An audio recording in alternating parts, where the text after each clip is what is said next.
Halo traders, jumpa lagi dengan saya Setio Wibowo. Ini adalah seri perdana ya teman-teman. Jadi saya berencana nih mudah-mudahan bisa rutin ya, mudah-mudahan ya teman-teman. Setiap hari Sabtu saya akan upload video tentang weekly forecast, tapi hanya based on price action ya. Jadi nggak ada indikator, tanpa indikator ya teman-teman. Jadi murni price action ya, seperti itu. Dan teman-teman tahu semua ya bahwa saya setiap hari sekarang sudah mulai rutin ya. Saya sudah mulai rutin untuk live tiap hari untuk trading signalnya ya teman-teman. Jadi buat teman-teman yang belum tahu, saya setiap hari itu live jam 7 malam ya teman-teman. Ada live trading signal, sekaligus teman-teman bisa bertanya dan bisa belajar di situ ya. Oke, jadi Senin sampai Jumat saya ada live trading ya, live trading signal. Minggunya itu biasanya adalah saya mengupload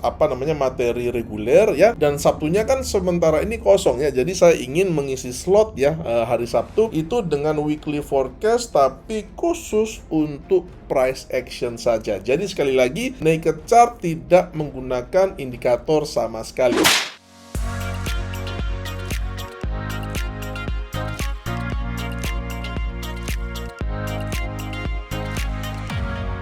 Link pendaftaran di kolom deskripsi. Oke teman-teman, kita mulai saja ya. Jadi untuk seri perdana weekly forecast based on price action only ini, saya akan membahas pair gold ya, XAU USD ya teman-teman semua, di time frame D1 ya. Ini adalah time frame D1. Ini banyak yang tanya, Pak Setio, kira-kira time frame yang terbaik itu apa? Kalau buat saya time frame yang terbaik itu adalah sangat relatif sekali ya teman-teman, karena tentunya akan tergantung dari gaya trading kita masing-masing. Akan tetapi kalau buat saya, time frame D1 ini wajib, nggak boleh dilewatkan ya teman-teman. Dan memang menurut saya, apapun gaya trading Anda ya, Anda mau scalping, mau swing trader, Anda mau position trader dan lain sebagainya, menurut saya time frame daily ini wajib, menurut saya ya. Oke teman-teman, kita akan langsung mulai saja nih ya. Sekali lagi, tidak ada indikator di sini, hanya price action doang ya. Oke, jadi kalau kita melihat di sini ya teman-teman, gold itu dia sedang ada di dalam sebuah kondisi bullish, jelas sekali ya. Teman-teman, dia ada di dalam sebuah kondisi bullish, di mana di sini kita melihat adanya uptrend line di sini ya, di mana uptrend line ini selain dia mengidentifikasi trend bullish, dia juga berfungsi sebagai apa? Sebagai support ya teman-teman, seperti itu. Nah, penting untuk kita untuk melihat sedikit latar belakang sebelum harga mengalami pergerakan bullish ini ya teman-teman, seperti itu. Nah, di sini kita lihat ya teman-teman, harga itu sejak di sini ya teman-teman, sejak mulai Maret ya, mulai 8 Maret 2022 ya, tahun lalu ya teman-teman, itu dia mulai meluncur turun ya, teman-teman semua. Kemudian dia bottomnya di sini ya, ini penting banget ya, ini adalah bottomnya, base-nya di sini ya teman-teman. Demand-nya itu antara 1642 sampai 1605 ya teman-teman ya. Harga turun, dia ke reject, dia naik lagi, dia di sini masih ketahan sama trendline resistance-nya, dia turun lagi ya teman-teman. Nah, pada percobaan yang keberapa nih, yang kedua ya, pada trendline ini dia tembus setelah dia mantul dari area demand yang sangat-sangat bagus ini ya teman-teman. Maka pada sebenarnya dia udah mulai break pada tanggal 4 November ya, itu hari Jumat ya teman-teman. Tapi kemudian dia memberikan konfirmasi begitu ya, tanggal 8 November hari Selasanya ya teman-teman, itu dia benar-benar close di atas trendline resistance ini. Disinilah awal mula trend bullish yang sekarang kita sedang lihat. Oke ya teman-teman semua, seperti itu. Jadi based on price action ini trennya sedang bullish ya teman-teman, seperti itu. Nah, sekarang kita akan langsung saja untuk minggu depan seperti apa ya kan teman-teman. Karena saya yakin teman-teman nggak sabar untuk melihat seperti apa kira-kira skenario price actionnya untuk minggu depan ya. Oke, sebelum kita lihat minggu depan, kita lihat minggu lalu ya teman-teman, karena analisa teknikal itu adalah analisa yang menganalisa harga di masa lalu ya. Oke, jadi kita akan ke weekly ya teman-teman, kita akan ke weekly ya, ke chart weekly ya teman-teman. Nah, di sini kita sangat menarik sekali ya teman-teman semua. Di sini terdapat 3 pucuk ya. Orang akan mengatakan ini sebagai triple top ya teman-teman. Ini menandakan bahwa gold ini dia sedang ada di dalam sebuah sebuah fase yang sangat-sangat kritis, fase yang sangat-sangat tricky ya teman-teman ya. Di sini orang sudah mulai berkata begini, waduh ini waktunya jual nih. Ya kan, ini waktunya jual nih. Kenapa? Ini adalah triple top man ya kan. 1 2 3 1 2 3 ya teman-teman, dan every time setiap saat dia nyampe di sini di all time high-nya ini, dia turunnya tuh jauh ke bawah. Ya di sini juga sini dia turunnya jauh ke bawah juga di sini. Nah,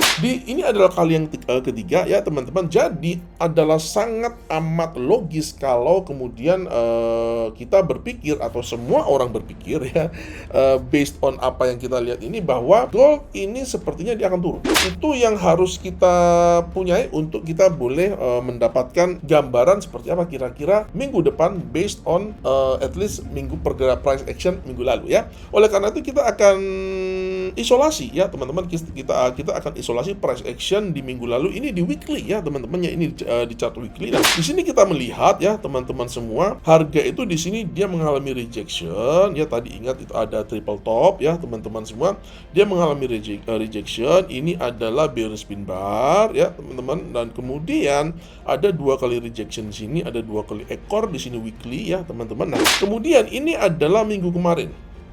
Ya teman-teman, sekarang saya ngomong ini hari Sabtu, dan ini nanti videonya tayangnya juga hari Sabtu ya teman. Hari Sabtu tanggal berapa nih? Tanggal 22 ya, 22 atau 23 saya nggak terlalu ingat tanggal. Pokoknya hari Sabtu ya.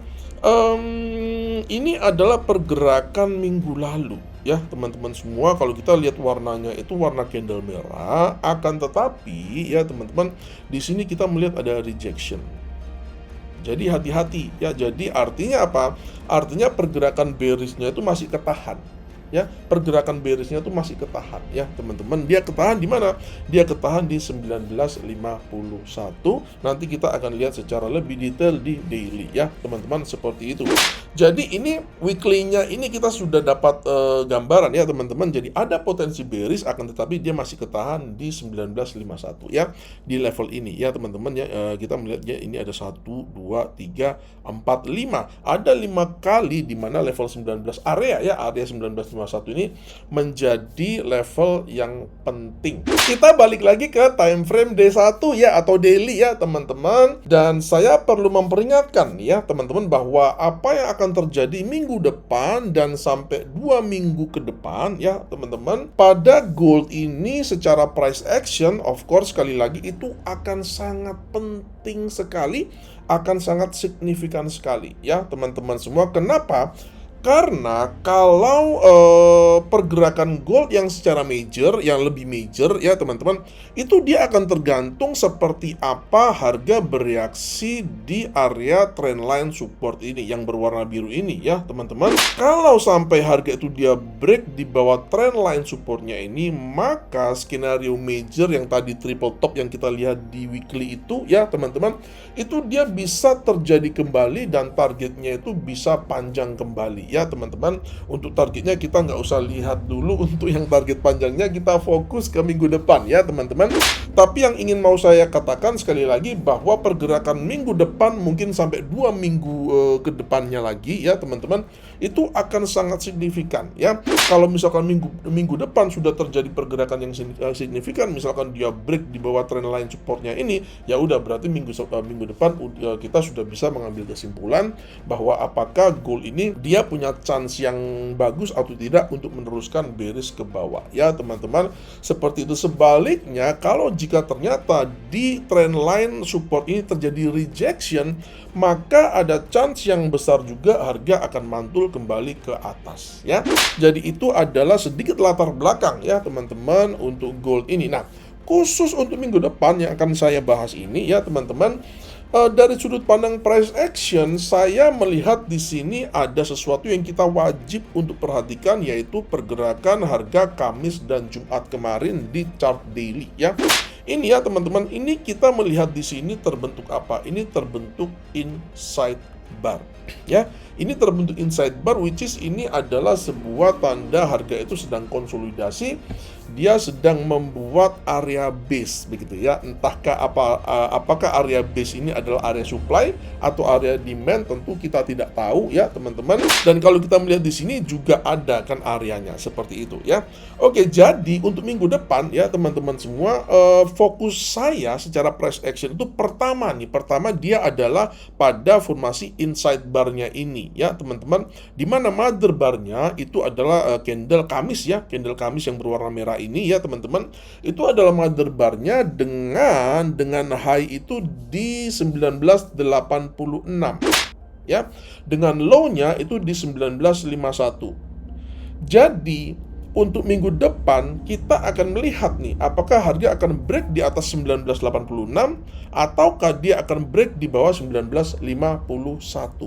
Kalau dia break di atas 1986, maka saya kira area 2005 ini tidak akan terlalu susah untuk dicapai ya teman-teman semua, seperti itu. Bahkan di atasnya pun bisa. Kalau misalkan nih Senin, ternyata dia gap up begitu kan, langsung dia ngegas ke atas, maka 2005 ini at least minimal adalah target bullish yang bisa tercapai untuk gold ya teman-teman semua. Kalau misalkan Senin dia udah naik ya, udah bullish candle Seninnya, maka untuk mencapai area 2005 bahkan sampai 2030, 2048, saya kira itu adalah sebuah skenario yang masuk akal ya.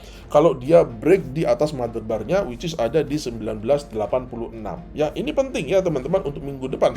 Sebaliknya, kalau dia break di bawah mother bar-nya ini, which is ada di 1951 ya, catat ya level-level pentingnya ya teman-teman, maka dia akan punya chance untuk kembali menguji trendline supportnya ini ya, which is di sini ada support sekitar 1920-an ya.